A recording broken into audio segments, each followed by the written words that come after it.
Hey, welcome in. Welcome to the Arrowhead Addict podcast. We are here coming to you live. Let me tell you, the dopamine, it's flowing. I am damn excited. Damn excited. We are so excited to be joining you guys tonight. Oh! Well, how you doing, man? Patrick. Will Sterling. Yeah. Super Bowl champion, two-time Pro Bowler, and Trent Green. Trent Green, how you doing? Hey, what's going on, guys? Oh, he picked it up! He picked it up! He's gonna score!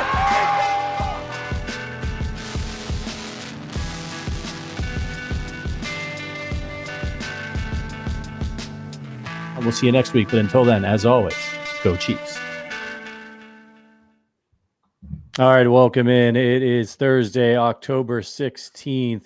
This is the Arrowhead Addict podcast. That means it's the OG hour. Patrick Allen here with the actual OG, the blog father, Adam Best. Adam, how you doing, man? The stash is looking fantastic. It is Burt Reynolds-esque. Yeah, it's really coming in. And I have Sterling to thank for this, because the first time I ever tried it was because I lost a bet to him. I have Sky Moore to thank for it, because I was bullish on Sky Moore and he was not.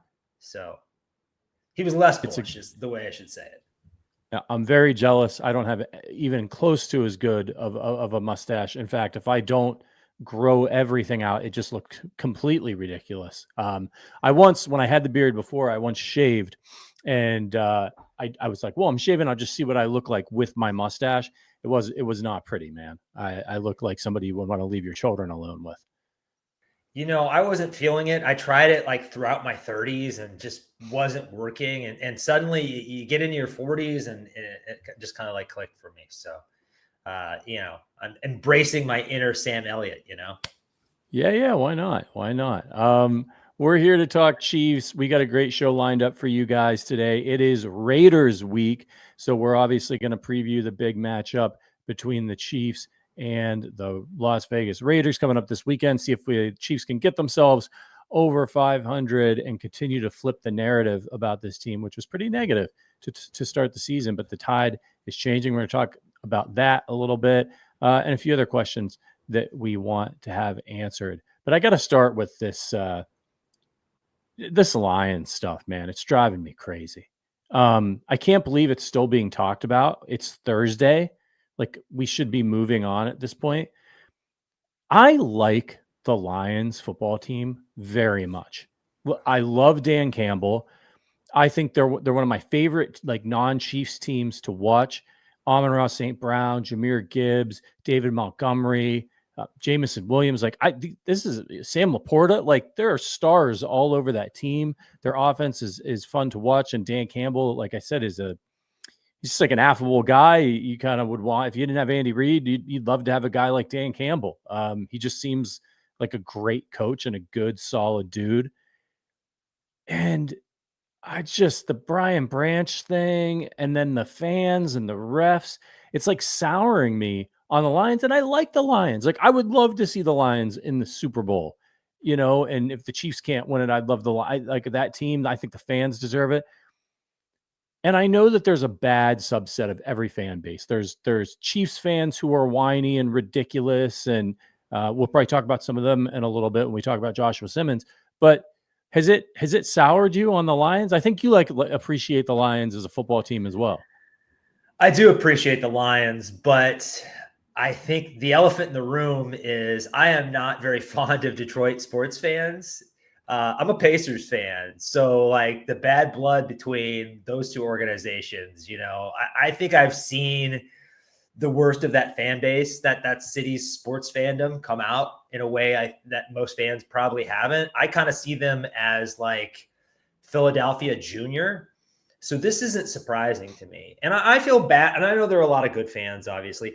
And I feel bad for the Lions because, man, that franchise and its fan base have been trapped in purgatory. And this is a likable cast of guys. I mean, Amon-Ra St. Brown is one of the hardest workers you'll ever see. He's a charismatic guy. Jahmyr Gibbs is, like, for me, the platonic ideal of a running back. He is almost Jamal Charles reincarnated. love him. Sam Laporta is awesome. I loved him coming out. Jared Goff's a likable guy. And you're right on Dan Campbell. I mean, Dan Campbell is like the most blue collar head coach we've ever had. So you want to root for this group of underdogs and this prolific offense, which is fun to watch. Aiden Hutchinson too. Like I don't have any problems with the team. Great player. I mean, Branch seems like a bit of a punk. You know, this is a heavily penalized player that doesn't seem like a very clean player. And if he was a Chief, I mean, I can't imagine what people would be saying about him.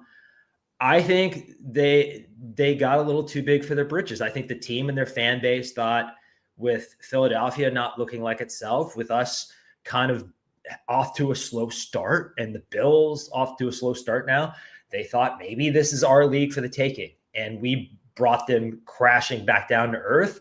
And I don't think they like it very much. And I think that's what's going on because – I mean, it was a penalty. It was the Jared Goff thing. I've tried to ignore it too, but my timeline, like the first time I said anything about it was today, because it just got to the point where I'm like, get this shit off my timeline. I'm on to the Raiders, on to the Raiders. I think it's spillover. The Chiefs, they're always on national TV.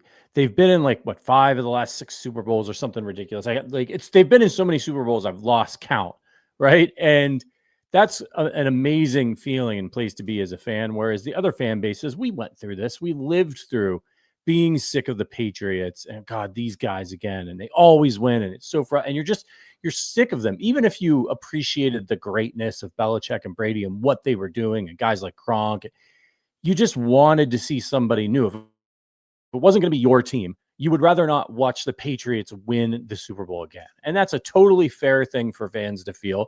And I get it. I've been on the other side of it. I understand it. You don't have to like the Chiefs. And then people did this with the Patriots too. It borders into this conspiracy theory, tinfoil hat, looking for any excuse to tear down or excuse away the success of people that deserve it. And it's happening in all areas of our society right now. And it's just frustrating. It's like, why can't you just watch and be like, yeah, sometimes those guys get calls, but they're still really good, right? Like you can't separate it. And the obsession over the people that think that the game is rigged for the Chiefs and that, that penalty, you're right. Like, I don't know what happened. It's not supposed to be a reviewable penalty. And supposedly, according to Dan Campbell, the refs did say to him, it came from New York. My understanding of the rules is that's against the rules, that New York's not supposed to intervene. So that does suck if something like that happened. If somebody from New York put a bug in the ref's ear and they're like, that was illegal. But we don't know the whole story. If they did, the NFL would never admit it. But I don't think even if something like that did happen, that there's a specific plot to help the Chiefs. And at the end of the day, when you look at the actual play, it was a friggin' penalty. It was a penalty. It was a penalty. It was a penalty. What do we want? Do we want the Lions to get a touchdown because the refs were slow to throw the flag or to realize what happened? Or do we want the game to be officiated in the most fair manner possible, in that what is a penalty gets called a penalty, and if that wipes a touchdown off the board, well, they didn't deserve the touchdown. Just like we wouldn't want our team to have to eat a touchdown if somebody had a blatant hold on a guy who could have tackled the ball carrier, right? Right. And I think you have to step back and look at the big picture here. And the big picture is the NFL has an officiating problem. And that problem is that for a multi-billion-dollar enterprise, the king of American entertainment, over any Hollywood studio, over Netflix, really, I mean, this is the most predictable, untouchable form of entertainment in this country. They have part-time employees as referees. Make it make sense. It makes no sense to me. And they should be full-time employees. There should be rigorous training. And also everything should be reviewable. New York should be weighing in on everything. There's no reason to get as many things wrong as they do. But the other thing is, you hit on it earlier, Everyone has Chiefs fatigue. The Chiefs are on television a lot. And also the Chiefs are extremely good at situational football. That's why the previous week against the Jacksonville Jaguars, when they got 13 penalties, which shows there's no favoritism, was so weird, for a lack of a better way to put it, because the Chiefs usually are the smarter, more measured team in the big moments of these big games. And I think that's what people fail to understand is the experience, the wisdom, the coaching. The Chiefs just tend not to make mistakes. And also along the way over this dynasty, they've had some of the most penalized players in the NFL. Jawan Taylor is that guy every year. L'Jarius Sneed was that guy for an entire season defensively. So, and with data, people have proved this wrong time and time again, but people are like, I see it with my own eyes. And you just can't tell them anything. They're just not going to listen. They have to find a way to cope. It's just, we're wasting oxygen at this point. Yeah. And they move the goalposts. So it's, the Chiefs get all the calls, and then when you point out that the Chiefs don't get all the calls and that they get penalized a lot, they say, well, it's not about the number of penalties, it's when the penalties get called. And they don't see their own hypocrisy in that. Like if you have a game, right, where the Chiefs could get called for like 10 penalties and the other team could get called for 3. But if the Chiefs get like a critical pass interference at the end of the game, then these people will say, well, hey, see, there it is right there. It's that critical call that they give to the Chiefs. And it's like, if the fix was in, why would they make it harder for the Chiefs all game long by calling more penalties on them than the other team, and then hope that there's a pivotal moment later where they can help swing the tide, as opposed to if they're fixing the games, they don't want it to be obvious, right? They don't want Joe Schmo sitting at home on the couch to be able to figure out that the Chiefs, that the fix is in. So how do you do that?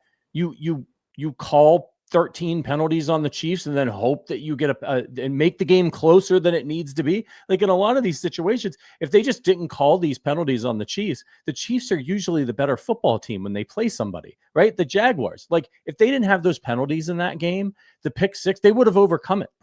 They probably would have won the game. So it's just an insane, there's no logic to it. If you think about it for longer than 5 minutes, and set emotion aside, there's actually no logic to the argument. But they try to move the goalposts from here to there. Like last year when the Chiefs got killed in the Super Bowl, they were saying, well, it's because people were on to them now. They couldn't do it anymore. It was too big of a game. Or they were saying it's because they just needed to get the Chiefs to the Super Bowl to make their money. And it's just all crazy. Like, is a blowout in the Super Bowl good for business for the NFL?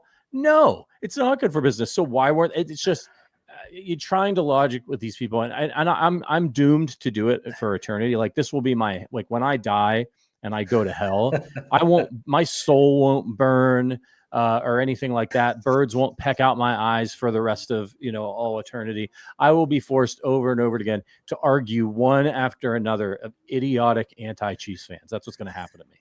For me, it's arguing about Jalen Hurts with Eagles fans, but I hear you. Yep. I think the last thing I want to say to put a bow on this is if you're one of these Chiefs or anti-Chiefs conspiracy theorists, just again step back and think about this. Jerry Jones, the most powerful owner in the NFL, with the most valuable franchise, hasn't been to a Super Bowl in 30 years. You think he's okay with the league rigging things for a small market team in Kansas City? And I know because of their stars and Taylor Swift, they're transcending their market a little bit. But, the Jets have the longest playoff drought in the National Football League. The New York Jets in the biggest market in the country. It just makes no sense. Also, with this much money involved, and now with sports gambling bigger than it's ever been, and also the Raiders are in Vegas. We're going to talk about the Raiders. The Raiders are in Vegas. There would be a congressional investigation on this because how it affects gambling. We've seen them investigate baseball before, MMA. It just makes zero sense. But what it really comes down to is just people can't cope with the Chiefs being on top. And man, I think they're really unraveling right now because they thought we were cooked. They prematurely buried us. They were dancing on our grave, and suddenly the Chiefs look better than at any point they looked last year, honestly. And now people are throwing tantrums. Yep, that's exactly what's going on. Like for them, the NFL is a golden goose for these owners, and everybody involved is making money hand over fist. And it just the pile of money, the Scrooge McDuck pile of money, gets bigger and bigger every year. So to fix NFL games, to say that they're fixing NFL games so that they can make more money, it would be like I don't know who's the richest person in the world right now. Is it Elon Musk or Larry Ellison? One of those guys. You know what I mean? It would be like you've got more money than you could ever need, and then you're going to try to rob a bank, and risk going to prison and losing it all. It doesn't make any sense. Why would you rob a bank? Either you have a mental disorder, right? Or you're like, that's it. That's the only reason somebody like that would rob a bank, when they just need to go to the ATM machine. So that would be the equivalent of the NFL fixing games. It doesn't make any sense. And do you think they want to risk going to prison for what? For extra money? They have all the money. Yeah, I'm trying to look up what the Commanders sold for. Okay, so Daniel Snyder was like the worst owner in the NFL for over 2 decades, right? He bought the team for $800,000 and he sold them for $6 billion. He sold them for $6 billion. He did everything wrong, did not deliver any meaningful, winning era, and just came out on a golden parachute. So, and when you think about all the people that they would have to camouflage this conspiracy from, the Amazons, the NBCs, Fox, ABC, ESPN, just all their partners. I don't know. Like, how think about the investigative journalism in this country right now. And, nothing is secret in this era. And there have been no leaks about, this conspiracy to rig things for the Chiefs. Come on. Yeah, they got the young Republicans for using the N-word in a group chat, but they can't figure out if the NFL is fixing games, the reporters. You know what I mean? Like, come on. Like, what does the NFL shows you what they think about markets? Because the one thing that they do have control over is their primetime game. That's why you get crappy Cowboys teams and crappy Jets teams and Giants teams ramrodded down your throat every single year in prime time. And you're like, wow, I want to watch the Cowboys. They stink, right? They're a little bit better this year, but you know what I'm saying? Like, the Jets are terrible, and you have to watch the Jets play, and the Giants. Why do I have to watch the Giants and the Cowboys in prime time? It's because they want those teams in front of audiences, because those are the biggest teams that make them the most money. But they're not sending them to the Super Bowl, are they? Because they're not fixing the games. Okay, I'm done. We're going to move on. We'll come back to this, I'm sure, next week. All right, this Joshua Simmons stuff. As far as I know, there is zero information about what is going on with Joshua Simmons, other than he seemed to have left suddenly on Sunday to go to California. And there was a report there was a family emergency. Is that it? Have I missed anything? Do we know anything else? Nate Taylor has colored in between the lines a little bit, but even with him, it's largely guesswork. And I'm just choosing not to panic here. I don't know. I want my nervous system to be regulated. I want to be optimistic about the Chiefs. We have 99 reasons to be optimistic right now and 1 to be pessimistic, and people are choosing the one pessimistic thing to freak out over. And it's just, why? We don't know anything. It's been 4 days. He's a 22-year-old kid. You look at the way Chris Jones, who's 31, handled his aunt dying, who helped raise him. And kudos to him for handling it so well, at least publicly. But this is a 22-year-old kid who's been in the league for 6 weeks. He's been in the league for longer than that, but 6 weeks of the regular season. And it could be, there's just so many things it could be. It could be something embarrassing to his family that they don't want to get out. The Chiefs are pretty good about being tight-lipped when they want to be. but they also have a really good culture.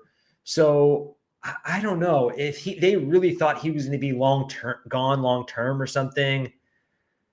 And also Andy Reid routinely says, like, talk to Veach, talk to Rick Burkholder. I'm not going to discuss that. It's not that unusual for Andy to be cantankerous and filibuster and not answer questions. Come on. And it's a personnel issue, and that's Brett Veach's job. And when guys are holding out for contracts or whatever, and it's known, Andy still doesn't say anything. He says every coach says this, right? Like, we're going to play with the guys that are here, and that's not a positive or negative on that. That's not them endorsing or crapping on the fact that somebody's holding out. They're just saying, my job is to coach the team, and I have to coach the guys that are here, and I don't do the personnel thing. I might have input, I might talk behind closed doors, but I'm not going to talk up here. That's what you do as a leader. The Chiefs fans that on Sunday and have since, who are flipping out about this in a negative way towards Joshua Simmons, are disgusting. It's totally unwarranted and unfounded. If his best friend from childhood is sick and he wanted to go visit them, that football is his job, man. Like, there are things that are more important than football, but we don't know what's going on. And so when you have zero information to make that kind of judgment call on a guy that you supposedly care about because he's on your favorite team, those are the worst of us. And we work for a company called Fansided. You started it with your brother, Adam. We are pro fan here, but we want the good kind of fans, the fans that we want to hang out with and tailgate with and talk ball with, and the meathead, lunatic portion of the fandom sphere. We don't want anything to do with those people. And so if you're saying nasty stuff about Josh Simmons on social media or wherever, you suck. We don't want you in the kingdom. Shut up.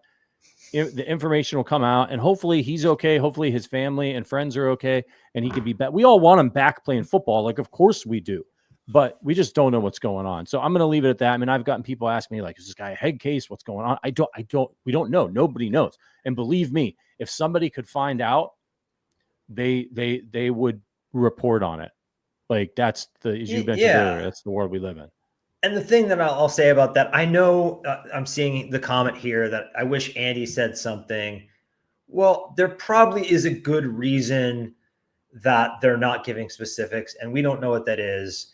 And if it does end up being something with Josh Simmons, what I will say, this is as much as I'll speculate, but I will say this is a franchise that is very good at handling difficult situations and strong personalities, right? They have a great locker room culture. They're good at, I mean, look what happened to Tyreek Hill as soon as he walked out of the building. I think he has been on much worse behavior in terms of team culture in Miami than in Kansas City.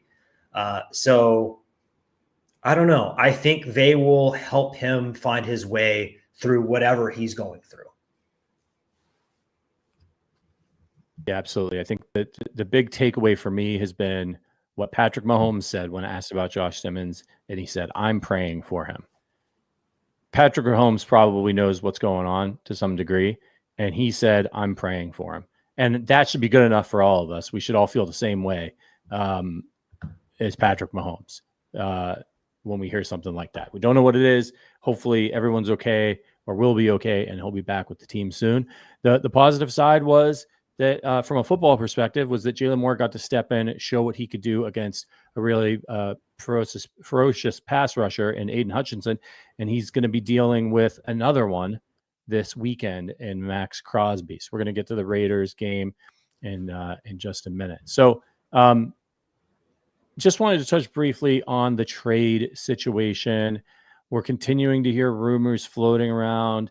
We mentioned, I think, on the post-game show last week that Adam Schefter was saying this could be an extremely busy trade season, maybe one of the most busy of all time. A lot of new young GMs, they're more aggressive. They're playing like I do on fantasy football when I get a bunch of high-priced guys that I can't afford to sign. I don't have any more cap space. I do it baseball style. I keep them till mid-season, and then I trade them for really high draft picks when I get an idea of which teams stink. So you know, we're the Madden generation. Who are you looking at? You know me. I've been waving the Breece Hall flag for maybe a couple years now. Who do you want to see the Chiefs trade for? And do you think they'll make a move? Breece Hall would be a lot of fun. He'd be a perfect fit, right? And Kamara, who I've been kind of like pushing for a few years now, he's slowing down a little bit. So a little bit more worried about them renting somebody, because it can be frustrating at times that Brett Veach is never quite fully seems all in the way maybe some other GMs do. But the way he's looking at this is the window is open until Patrick Mahomes turns 40, and maybe even beyond that if we get really lucky. So they don't really panic.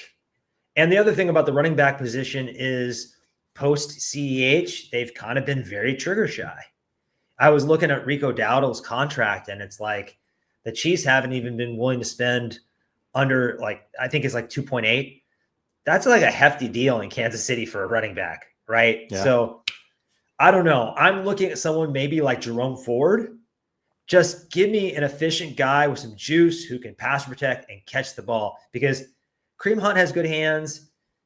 He gets the ball, he's falling over. Isaiah Pacheco, his hands are not good, man. His hands are, you saw that shovel pass from Mahomes where he, dropped it, and Mahomes is really frustrated with him. The next play, he sees Pacheco wide open. He's like, next, he's not even thinking about, and you can't have that for that release valve. You got to have that trusty Jerick McKinnon type. I think not having Jerick McKinnon last year in the Super Bowl was one of the most under-discussed things, because that would have really helped Patrick in multiple ways, both from a pass protection and, having that kind of like release valve in the flats, just under-discussed. But edge too. Jalen Phillips in Miami, really good player. He's kind of got the Sammy Watkins bug when he's always hurt, but the upside is massive. Arden Key with the Titans is kind of just replacement level, maybe a little bit above, but it would be another body in the rotation. I think part of the problem is Karlaftis and Jones are playing too many snaps.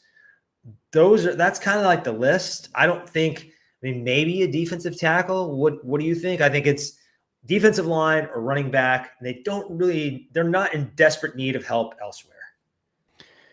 Yeah, I don't think they are. Maybe if there's like a veteran corner they wanted to add to the mix, I would like for nothing that somebody's trying to offload, that I would be potentially interested in that. You mentioned defensive tackle, I think could make a big difference for them. I'll just keep waving the Breece Hall flag, and it doesn't feel like a move that Veach would make. Jerome Ford feels much more like a move that Veach would make, where he could get like a 7th round pick swap or something. I just think Breece Hall is better than everybody understands as a football player and his potential. I was reading an article, I think it was on ESPN, that like Breece Hall was looked at as best case scenario, 4th or 5th round pick. Maybe the Jets could get for him. That people see him as a rent-a player because he has a contract coming up. I think this is one of those moves where the Chiefs should zig when everyone else is zagging. Like, I think he's really good. I think you could get him in and sign him, get him for the lower, a 5th round pick or something. Who cares about a 5th round pick if you have a starting running back for a few years, and then sign him if you believe in him before he comes into your system and puts up really good numbers, because now you've got a really, we have not seen Patrick Mahomes since the first round with Kareem Hunt have like a real threat out of the backfield. And I think Breece Hall's versatility in the passing game and as a runner in this offense with the threat of the downfield pass, there is zero threat in New York. Like, people are concerned about Garrett Wilson, of course, because he's a really good player, but they're not worried about Justin Fields. They're like, okay, fine. If Garrett Wilson gets us on one play, that's fine because they're not going to be able to do that consistently. And as somebody who plays a lot of fantasy football and who has Justin Fields on a couple of teams, he's put up big fantasy numbers, but they always come in the fourth quarter. They can't do anything for 3 quarters. And then when the game is over and the defense doesn't care about giving stuff up anymore, they back off a little bit because they're just trying to run out the clock. And then he stat stuffs. So I just think you get a guy like Breece Hall in there for a 5th round pick and sign him. Obviously, the front office has to believe in him. They have to believe he can be a long-term guy. But even if they don't, I would still give up a 5th round pick for him, even if I wasn't going to resign him, if I thought he could help me win a Super Bowl. My worry is that they think they have enough with Isaiah Pacheco and Kareem Hunt and Brashard Smith. like that they think that that's enough, that they can cobble together the running game, and they don't want to give up assets. And I just think that is short-sighted. I think they need some dynamism. How do you say that? Dynamism. Dynamism, right? Dynamism. Did I get it at any point in all of that rambling? It's hard because you want to throw a C in there, you know? You want to say dynamism, but it's dynamism. Yes, yeah. I think. Dynamism. So while you were talking, I was looking up yards per route run for Breece Hall, just to get a feel for how good he is as a receiver, because this might sound crazy to some Chiefs fans. I don't really care about him as a rusher. Look at Christian McCaffrey. He hasn't been good as a rusher this year, but he's been okay, right? And he's like having a top 10 receiver on the field that can also play running back. He is in the top 10. I think he's 7th in receiving yards overall, not like just running backs. And these yards per route run numbers, except for last season when I think he didn't quite look like himself because of the injury, coming back from the injury, they are really good. And when you are the highest passing team in the league, the most pass heavy team in the league, and the Chiefs they have the highest drop back rate over expected, you have to have a dynamic guy in the passing game. I mean, it really is, it's kind of hamstringing their offense. It's the only thing holding them back from being the best offense in the league, honestly. And you mentioned Kareem Hunt, and I get what you're saying. A lot of people mentioned 2018 Kareem Hunt. 2018 Kareem Hunt was good, okay? He also was somewhat a byproduct of that offense. Like, I don't think Kareem Hunt ever had the raw physical talent and ability that Breece Hall has. We have never seen a running back with this kind of pedigree in this offense. And really every other major contender, for the most part, maybe not the Rams, but most of these Super Bowl teams, Josh Jacobs, the Lions have 2 of them, Saquon Barkley, James Cook. They all have these guys, and Derrick Henry, and the Chiefs do not. I just want to see what the Chiefs look like in this new era with the way defenses are playing if they have that guy. Yeah, and I want to see what a real threat of a run game, what that brings for this Chiefs offense. For the passing game, they'll have to pick their poison. It's just going to make it so much easier for Patrick to do what he can do best if teams really have to worry about somebody breaking one out of the backfield, whether that's catching the ball or running it. All right, let's go into my last point here before we get to this Raiders preview, which is Patrick Mahomes, I believe, is now in some books the odds-on favorite to win the NFL MVP, which seems crazy. The Chiefs are 3-3. He hasn't had an insane season, but he's quietly had a very good season. And in the last couple of weeks, he's been throwing a lot of touchdowns. He obviously has the rushing totals in his back pocket, and the competition in the field is shrinking. Lamar, who is like your perennial MVP regular season stat stuffer, is off the table probably at this point. Josh Allen's they're winning, but they've just encountered a rough stretch here. So he's not. Their defense is just a disaster. They're going to hold it. It's going to be an anvil on his leg this entire year. Yeah. And they're lacking weapons in the passing game. And then you've got, the top contenders right now or really probably Baker Mayfield, and I can't believe I'm about to say this, Daniel Jones. So, do you believe that those guys have staying power? I think Baker does, especially if they keep winning.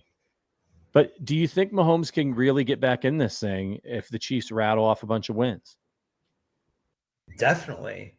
I would throw Jonathan Taylor in there because I think they're probably not going to give it to a running back, but for some reason, if the Colts have the league's best record and, he's far and away the best running back, it's possible, right? Also, Drake May. I'd be remiss if I didn't mention Drake May. The Patriots are first in the AFC East through a third of the season, which nobody expected. Maybe even the biggest diehards in the Boston area didn't expect that. But yesterday I mentioned a thing called the Football Power Index that ESPN does, and that Seth Walder and that stats division. They do good work. They do this thing. After every week, they run 10,000 simulations of the rest of the season to figure out, it's a measure of team strength that is meant to be the best predictor of a team's performance going forward for the rest of the season. So the Chiefs are number 1 at 6.7. The Lions are number 2 at 5.2. The Packers are number 3 at 4.5. The Eagles at 3.5. Commanders 3.4. Bills 3.2. Colts and Rams at 3.1, and then it goes down to 2.1 for the Broncos. So you're seeing the health of this Chiefs franchise and their upcoming schedule. They are set up to run the table. They really are. They've got this big game against the Bills. Then they've got a bye week and they go to Denver. But in that 3-week stretch, if they can take care of business, I mean, honestly, it's not crazy to say they might not lose again. And we know this is a narrative award, and a lot of people were kind of thinking the Chiefs were going to take a step back, after that beating they took in the Super Bowl, and they started with a losing record, losing their first couple games, and no Xavier Worthy for the first 3 weeks, no Rashee Rice for the first 6. I just think you could really tell yourself a story. I think the real threat here is probably Baker Mayfield, because that is not a particularly strong division in my eyes. And if they just keep on rattling off wins, it's a hell of a story. And he really is playing at a higher level. And he was doing this last year. So I just think it's a little bit more sustainable than the other guys. Yeah, Baker has 12 touchdowns and 1 interception right now. He's thrown for 1,500 yards. Patrick, let me pull him up. Give me a second. Patrick's got 1,500 yards, 11 touchdowns, and 2 interceptions. So his team doesn't have the record, and then he's got the rushing yards. I think Baker runs a little bit, but I think Patrick's got him by rushing yards.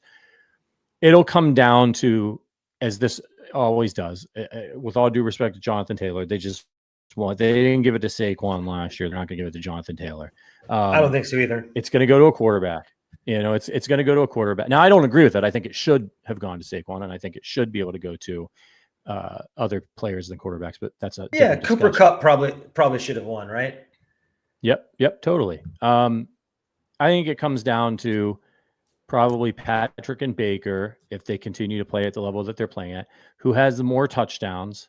It's the gaudy stats: touchdown to interception ratio and yards. That's it. That's really what and you have to be a quarterback, and it's really the best stats award. The team's got to win a little bit too. So I think he's in there, and I think there's a reason why he's the odds-on favorite, because as you mentioned, trends. Vegas is looking at trends, and they're looking at what this Chiefs team.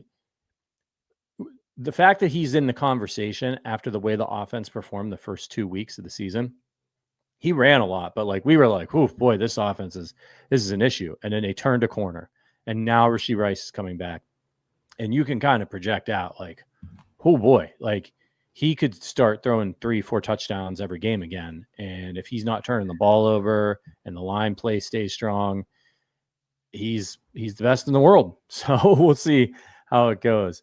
All right, we're going to get to this. Oh, go ahead. I was going to say really quickly, Vegas, the Vegas is a good barometer for where the Chiefs really are, right? Because opposing fan bases want to say the Chiefs are done prematurely. The media always wants to kind of dig their grave. But Vegas has seen the Chiefs kind of start slowly, treat the regular season by a lab, and then start peaking enough times that they are betting on that trend continuing. That's it. Yeah. Let's get into this Raiders Chiefs preview. Before we do, I got to let you know that we got something special lined up for our Arrowhead Addict family. Each month, we are running an exclusive giveaway for just our Arrowhead Addict members. And this October, we've got some really great prizes lined up. If you're a Ring of Honor tier member, you're in the running to win a Joshua Simmons jersey. That's a little fortuitous right now, but there it is. If you're on any of our other tiers, you're in for a Chiefs baseball cap giveaway. So all you have to do is be a member of either of the Ring of Honor tier, or be a member on any tier by the end of October. If you're a member by the end of October, you're going to be in for those. We're going to announce those giveaways live on the OG Hour on the first Thursday of every month. So be sure to tune in, and signing up is easy. Just click the link in the description of our YouTube videos. Arrowhead Addict members not only get entered into these exclusive giveaways, but they also get access to our private Discord with the hosts, special member happy hours. We have 2 fantasy football leagues going right now, and more. We'd love to get to know you all better, and being a member is a great way to do that, because it gives you a direct line to our hosts. So what are you waiting for? Become an Arrowhead Addict member. It supports the show. We invest every penny this thing makes back into the show, bringing you more hosts, more shows, and things like that. So we appreciate you. Get in on these giveaways. We do it for you. All right, let's get into the preview here. So I think the injury reports came out. So I'm going to pull that up and update it. So Thursday, Josh Simmons, he's not there, did not practice. Brashard Smith, who did not practice on Wednesday with an illness, was a full participant. Everybody else that's on the injury report, Marquise Brown, Charles Omenihu, Nico Armigio, Jawan Taylor, Xavier Worthy, Rishi Rice, and Jerry Tillery, with various ailments, were all full participants. And the Vegas injury report is very short, but it is very impactful if you're a Raiders fan. Brock Bowers, what some people think is the best tight end in football. He's been having this knee injury. He did not practice. He did not practice on Wednesday. The Raiders, they're on the west, out there in the West Coast, so their Thursday report is not out yet. But no Brock Bowers, no Dylan Lobby, who's a reserve running back for them, and I think returns kicks as well. And Jacoby Myers, who's one of their better receivers, did not practice, and I think he has been ruled out this week already. I thought I heard that. That may not be the case, but I also I believe that he is potentially on the trade market. And so if they are thinking about trading him, that's kind of maybe how that goes sometimes. He's got a little injury. He's a little bit banged up. We're not going to play you, buddy. By the way, shout out to KCDC, one of our members who just gifted 5 memberships. So if you want to become a member and you haven't snatched those up yet, grab one of those from KCDC. We really appreciate you, brother. Any news on Myers, Bowers you seeing out there, Adam? Myers is not participating. Chip Kelly said he expected him to, but he didn't participate. So yeah, not great. And remember, Colton Miller, their left tackle, is on IR with an ankle thing. So it's not a great time for them to be rolling into Arrowhead. No, it isn't. So let's prime this up for you. So Chiefs 3-3 versus the Raiders, who are 2-4. The Chiefs are 11.5-point favorites in this game. Not a crazy over-under. It's at 45.5. 93% of the bets in this game are on the Chiefs. So give you a quick primer. The Raiders beat their 2 wins came against the Patriots in week 1, and the Titans, who may be one of the only teams in the NFL who are worse than the Raiders, last week. They beat them 20-10. Their losses came to the Chargers, the Commanders, the Bears, and the Colts. Only the Bears game was really close. The Colts absolutely waxed them. So as far as the Raiders on offense in this game, they're in the bottom half of the NFL in yards per game. They get 306 per game. The Chiefs get 360 for comparison's sake. They average 201 yards per passing per game, 105 yards rushing per game, and 17 points per game. On the points front, only the Tennessee Titans and Cleveland Browns offensively are worse than the Raiders.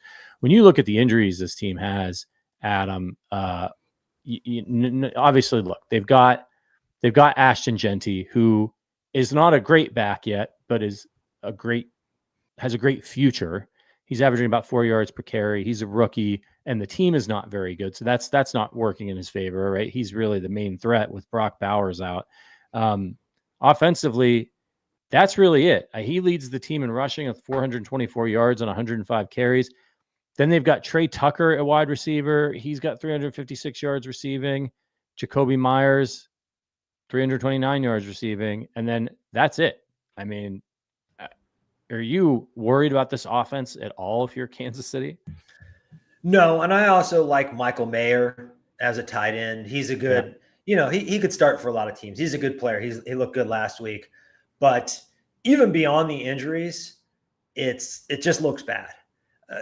Genty, I think, is doing admirably because his yards before contact are terrible. Like a lot of runs, he doesn't have a chance, and he's still making some things happen. But the real story here is Geno Smith. And I've been a long time Geno Smith apologist because, frankly, he was really good in Seattle despite some things working against him, mainly the line there.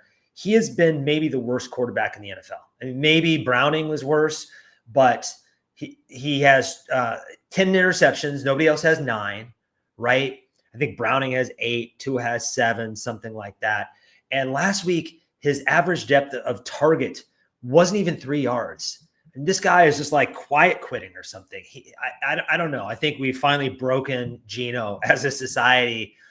And all this stuff about Pete Carroll and Chip Kelly and Tom Brady bringing respectability back to the Raiders franchise, it just looks like a bunch of bullshit at the current moment. I mean, I know sometimes the Raiders play the Chiefs really close, but we've seen recently too that the Chiefs just run them out of the building.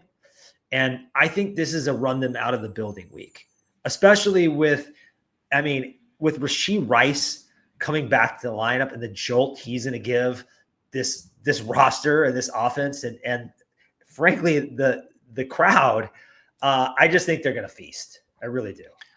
Yeah, I like Geno. I've been really enjoyed his story of kind of coming back from the brink, but it's not been good this year. And I'll admit I was wrong. I thought the Raiders might finish second in the AFC West because I thought Pete Carroll, Geno, Brock Bowers, getting Genty, I thought their offense was going to have some juice.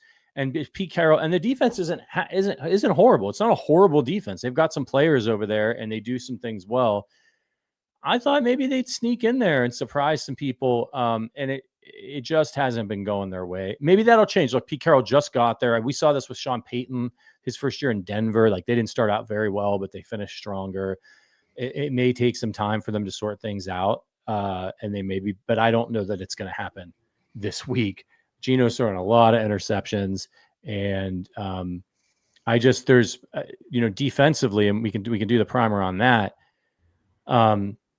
They're giving up 311 yards per game, which is about the same as the Chiefs defensively. They give up about 215 yards passing per game, 95 rushing yards per game allowed. So they're pretty stout against the run, and they're allowing 24 points per game. The Chiefs, for comparison's sake, allow 20. If I'm Steve Spagnuolo, I am loading up that box, especially if Jacoby Myers is not there and you're dealing with Trey Tucker and Michael Mayer and Geno Smith throwing the football. I am loading that box up and I am just heating him up. We are stopping the run on first, second down, and then we're just pinning our ears back. I can't imagine that that's not going to be the recipe here. And I'm struggling to think if I'm the Raiders, what do you do to attack this Chiefs defense? Your best bet is to try to run the ball, right? Like that's your best player on offense is to run the ball. And if they're not able to do that, they're in big trouble. And they tried it last week against Tennessee, and it worked because Tennessee's terrible, but they ran it 32 times and they only passed it 23 times. The Chiefs are not going to let them, I don't think, bully them on the ground. So maybe they try to feign it like the Chargers did in week 1 and get the play action game going. But then who are you throwing to? Michael Mayer? I don't know how this isn't a blowout by the third quarter. Yeah, without Brock Bowers, I mean, Michael Mayer as a tertiary option looks a lot better than, you're going to, especially with Jacoby Myers out, you're going to have to funnel the entire game plan through him with a quarterback who looks like his confidence is shot. He looks like he doesn't want to be there. The line is terrible. And look, if the Detroit Lions and Baltimore Ravens couldn't get the running game going against the Chiefs, then good luck, Vegas. I mean, really, good luck. And this has been so exciting to me about the Chiefs offense being so back, being so prolific and scoring like 30 points per game, is that I think the Chiefs defensive line just didn't magically look better. Chris Jones, when the Chiefs are playing with a lead and he and the rest of them can, pin their ears back and just become pass rushers primarily, and Spags can start dialing up blitzes and not have to worry about it. When Patrick Mahomes and that offense is rolling and you have all the confidence in the world that they're going to put up 30 points, you can be a little bit more aggressive if you're Steve Spagnuolo. Yeah. That's a luxury you do have. So I think the Raiders are just in huge, huge trouble. Yeah, Sean in the chat says same old faders. And welcome to Angry Drinking German, who says I finally made it live again. Good to have you, buddy. Conway Liddy says Mahomes is going to throw 5 touchdowns. I have to ask it because it is a sort of, you could kind of see it going that way. Like, is this a trap game? And not in that we're worried about the Raiders from a talent perspective, but teams do tend to struggle a little bit coming off a game against the Lions. That wasn't as hard of a game as teams usually have against the Lions that the Chiefs had, but emotional game, Sunday Night Football, you're back on track. Rashee Rice is back. Everyone's all jacked up, extra amped. You see a bad Raiders football team coming into Arrowhead, you're feeling good, and then maybe you get out there and you get hit in the mouth, or you make a couple of mistakes and you tighten up, or Rashee being out there throws off the timing isn't right there as you expect it to be. Like, are you worried about this game at all being one of those kind of classic trap games? It has the markings of that, sure, because you had 2 weeks ago the Monday Night Football game in Jacksonville, then Sunday night versus the Lions. And then next week you have Monday Night Football versus the Commanders, if I'm not mistaken. So it very much is a sandwich game, and that's traditionally where you find some of these trap games. But it's a divisional game. I don't think there's any love lost between these two franchises. And with the Chiefs being 3-3, I think they are in take care of business mode. They're really not screwing around any longer. And with Rashee coming back, that really is the component that I think is just going to, I just think he's going to inject excitement into everybody's veins. And I think that place is going to be rocking. Yeah, I just don't really see, barring some kind of weird setback, the Raiders really being in this thing. Sorry, Silver and Black Nation or whatever you're calling yourself these days. And this is a critical stretch for the Chiefs. If they win this game, the Commanders team is talented but not unbeatable. That one is also at Arrowhead. So they're benefiting here from 3 straight games at Arrowhead: Detroit, Vegas, Washington, and then they go on the road to Buffalo on November 2nd before their bye week. And boy, wouldn't you like to see them win out, get off the schneid with Buffalo in the regular season and get into their bye week, 4-3, 5-3, 6-3. I mean, you would be thrilled at that point, looking down the barrel post-bye week at Denver, Indy, Dallas, Houston, Los Angeles, Tennessee, Denver, Las Vegas. Denver's got a really good defense, but they played one of the ugliest football games I've ever seen against the Jets. Bo Nix is, I don't want to say he's turning into a pumpkin, but I think this happens when people, I always want to say judge quarterbacks when they have that good first season. Let's see how the sophomore campaign goes. The adjustments will be made to what you do well. Are you able to adjust to the adjustments? And if the ones that are, I was worried even Mahomes' second season, 2019, I was like, ugh. You know what I mean? Like, is this for real? Like, I think it's for real, but just nervous about it. Let's see. And he did. He adjusted to it. And we've seen other quarterbacks do it. And we've seen other quarterbacks have good rookie seasons and then fade away pretty quickly. Looking at you, RG3. So, what's your opinion on Bo Nix as the Chiefs are trying to run down the division lead here? I think he was in a Truman Show situation last year where he had the best blocking and the healthiest offensive line. And I think the schedule wasn't that rough. I mean, everything just seemed to kind of break for Bo Nix. The league wasn't really prepared for Sean Payton. His usage and his plan for Bo Nix, I think, was really inspired and brilliant last year. But I do think it's harder for you once you're on tape and once the league can make their adjustments. And then what happens is when you're going through the tape on Bo Nix, you start seeing things that other defensive coordinators do. And you're like, I like that. I like that. And then you Tarantino it all together. And Bo Nix, it starts to struggle a little bit. We've seen this, the sophomore slump you alluded to. Baker Mayfield, once upon a time, was great as a rookie, came crashing down to earth in his second year. CJ Stroud, I mean, people were crowning his ass, to quote Dennis Green, and he looks nothing close to a top 5 quarterback, So I don't know. I feel really good about this schedule. I was just looking at the Commanders' wide receiver situation. Terry McLaurin tried to practice yesterday, and today he's missing again. I think Deebo Samuel is missing practice. So that team is not, I don't know. I mean, the Chiefs have a great training staff. That's just something that we cannot say enough. They, throughout this, knocking on wood furiously, but throughout this dynasty, they have just done a great job of keeping people available. Yeah, indeed. So let's get to our final score predictions for Chiefs versus Raiders. Adam, why don't you kick us off? Raiders 10, Chiefs 34. It is going to be a drubbing. I think Rashee Rice is going to go absolutely bonkers in his return. He's been thinking about this for well over a year. And the Chiefs, man, I think confidence is really at an all-time high. And I would be worried about Joshua Simmons, but in the long term, I am a bit. But I think this is could actually be fortuitous. Could developing Jalen Moore as part of this line for later in the season and potentially next year is actually something that could help the Chiefs. And really, I think a lot of people were complaining about that contract. But last year, when you tried 4 guys at left tackle and none of them really worked, to have 2 guys that are really quite functional there this year is such a blessing. Yeah, it's going to be, look, he's going to get tested.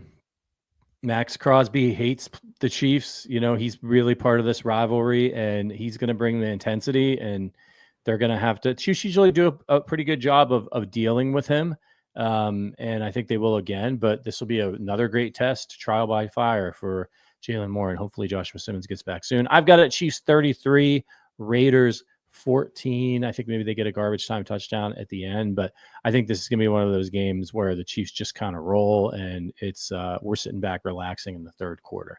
Let's hope so. All right, if you're here for football, the football part of the show is over. It's time to talk movies, as we do whenever Adam is on the OG Hour. We're going back. We're doing something new, which we've never done before. We're combining 2 years, which are the birth years of Andy Reid, 1958, and Steve Spagnuolo, 1959, back to back, just like their Super Bowls. And we're going to give our 3 favorite movies from those years. So why don't you kick us off, Adam? Okay, I have a couple honorable mention, and the first one is sort of a genre B movie that's really fun. You've seen the posters probably. Attack of the 50-Foot Woman, just something that I liked as a kid. And then Rio Bravo, the Western with the famous Western with John Wayne and Dean Martin. That's one of my favorite Westerns. So did not make the cut because this is a really tough top trio to crack. And my number 3 is Touch of Evil, the 1958 Orson Welles movie starring Charlton Heston.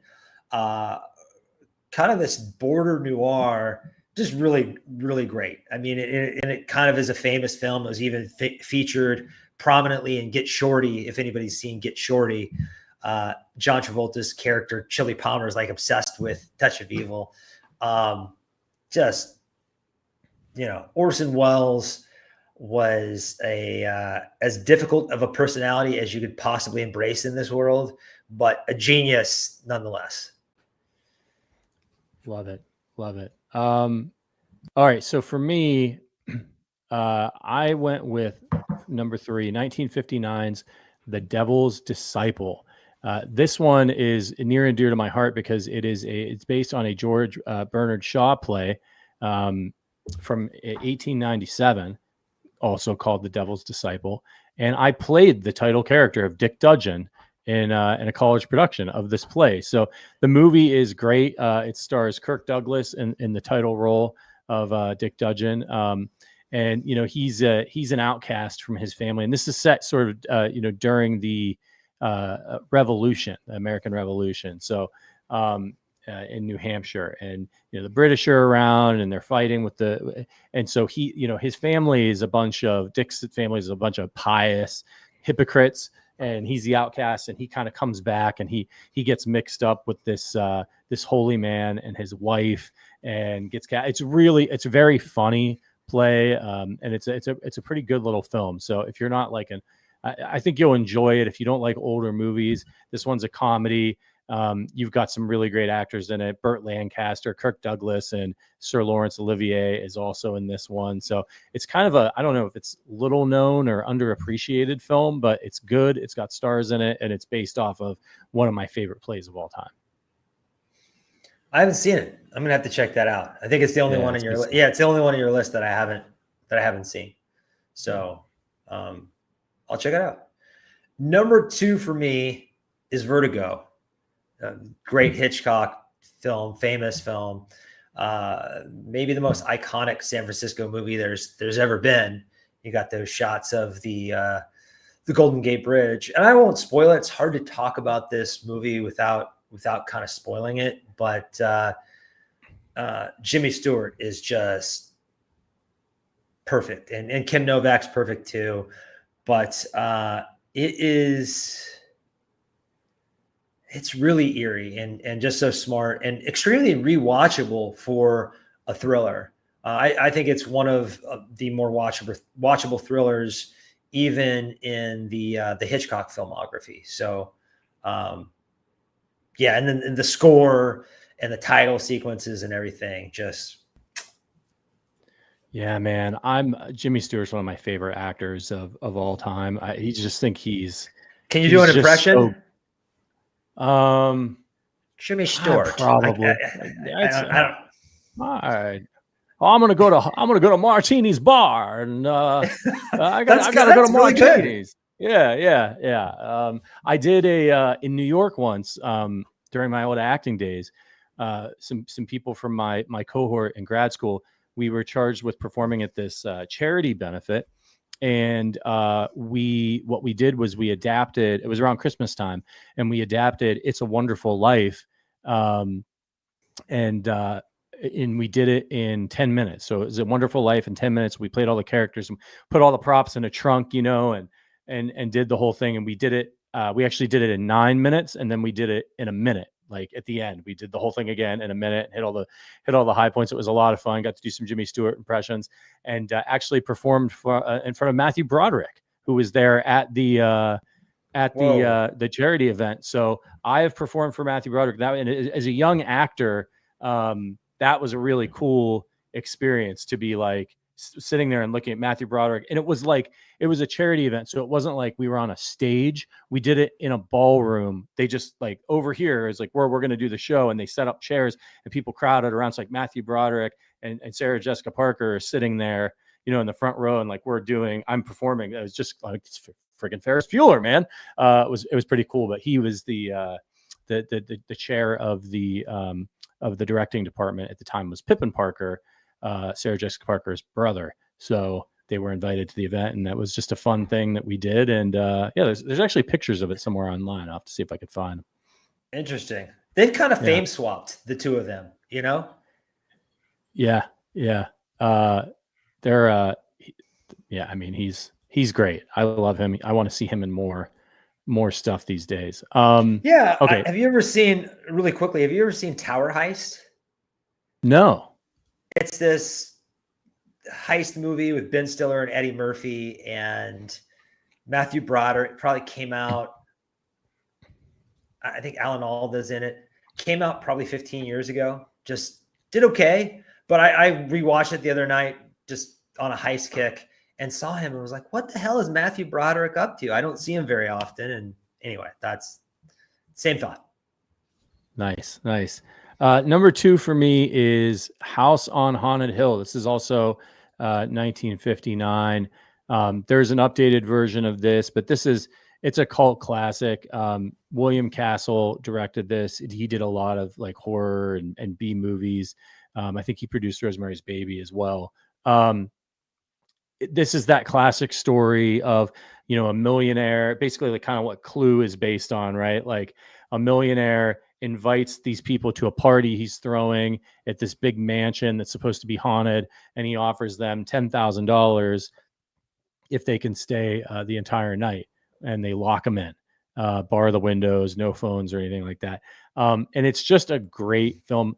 The great Vincent Price is in this one, and it actually has one of my favorite scares ever in a horror movie. It's so weird and freaky. Some people today used to all like the CGI and jump scares and stuff might laugh, but like the first time I saw it, like it really freaked me out. I don't know if you know which one I'm talking about, where like the person's moving along the wall, but it's just such a good scare, and it's actually a great movie as well, and a horror classic, House on Haunted Hill. Yeah, for it still to be able to creep you out all these years later. I mean, it's probably been 10 years since I watched it, but it was still scary. And the remake is absolutely atrocious. I mean, let's just be honest here. Jeffrey Rush and Ali Larter and whoever the hell else is in that thing.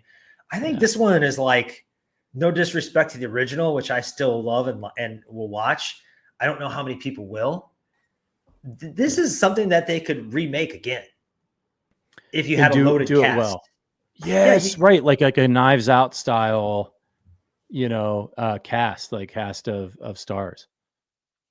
Absolutely. And they've kind of done that with the Agatha Christie stuff. The Murder on the Orient Express was okay, just because of it had a loaded cast. So like watching that group of 15 people, you're like, yeah, absolutely, I'm in. I think they could do, I don't know. This would be like a Halloween whodunit that they could keep remaking. Number 1 for me, one of the greatest movies ever made, in my opinion, and that is North by Northwest, another Hitchcock. We have a Hitchcock doubleheader at the 1-2 spot.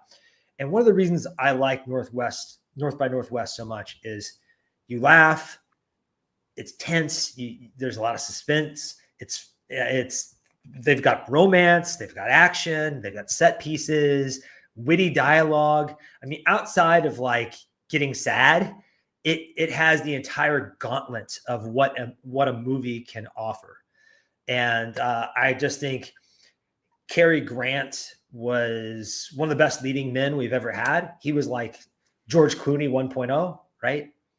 And Jimmy Stewart was probably like Tom Hanks 1.0, maybe. It's interesting to see history repeat itself with these actors. But North by Northwest is just one of these rewatchable movies that I think holds up extremely, extremely well, like the crop duster sequence, the sequence on Mount Rushmore is like, nobody even tries to use Mount Rushmore anymore because this is so iconic. They're like, we can't, we can't top that. I don't care how long, I don't care if it was 60 years ago or whatever, we're not topping, and I love Martin Landau too. So he had a cool supporting role in this as well. Love it. Mag's she's a huge Hitchcock fan. Now's a good time to be watching Hitchcock. Time to watch Psycho.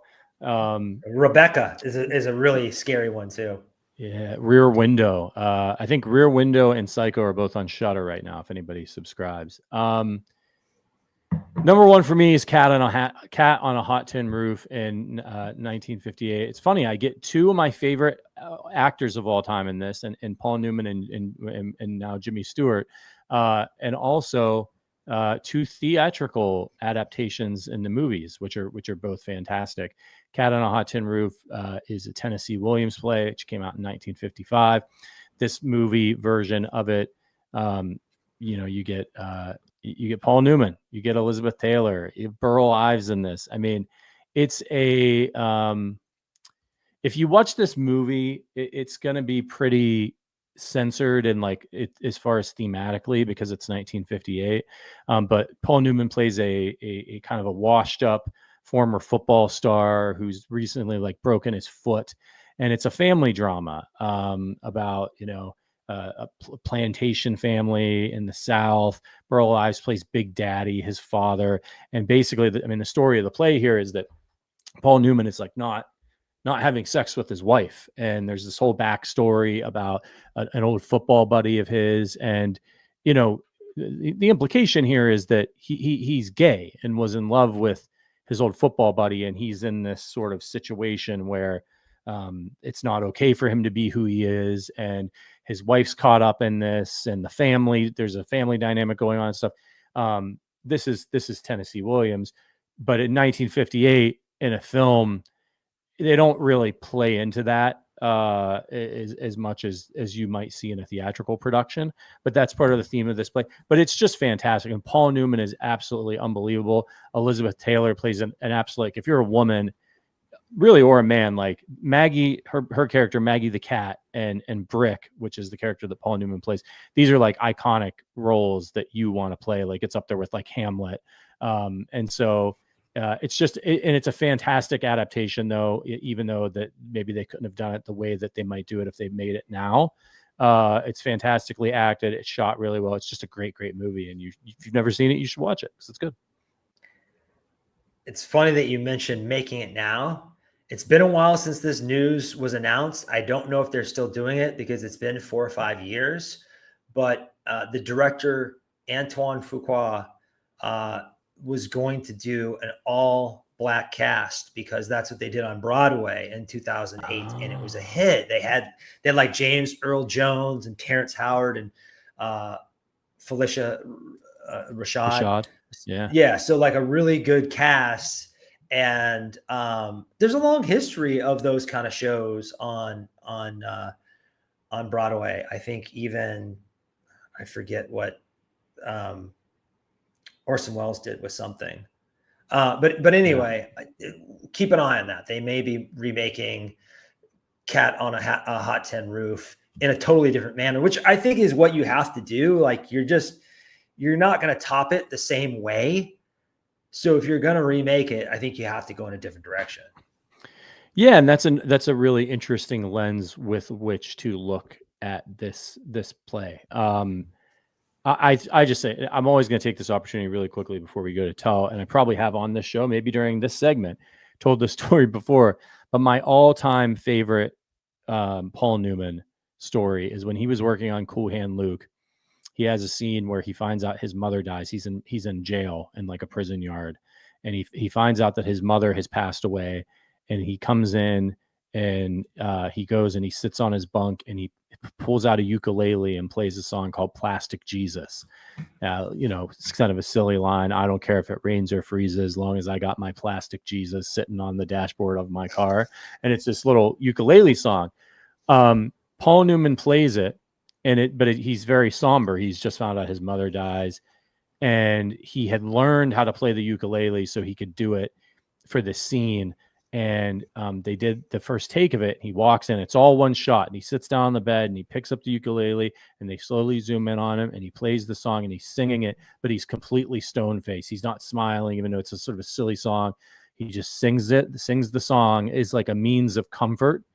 And, a single tear goes down his cheek. It's fantastic. And at one point he makes a mistake on the ukulele and there's like a brief pause and then he picks up the pace and he keeps playing. And he was really mad at himself because he had practiced the ukulele and he wanted to nail the playing of the song. And after the take, he said, "Let's do it again. I can do it better." And the director said, "Can't nobody do it better? Put it in the can." And that was it. So if you watch, that's one take. It's the only take that they did. The performance is unbelievable. It's so good.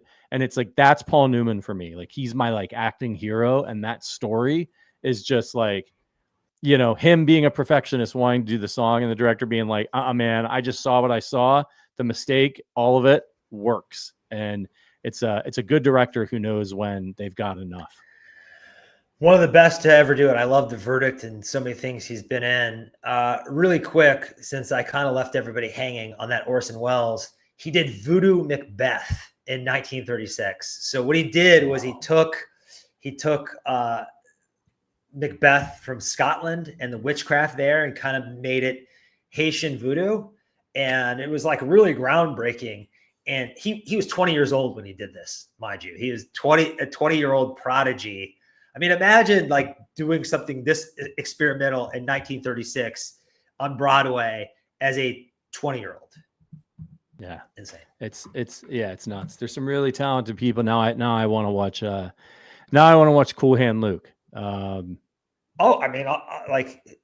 who doesn't want to watch Cool Hand Luke? Road to Perdition. It's another like underrated, I think, Paul Newman performance.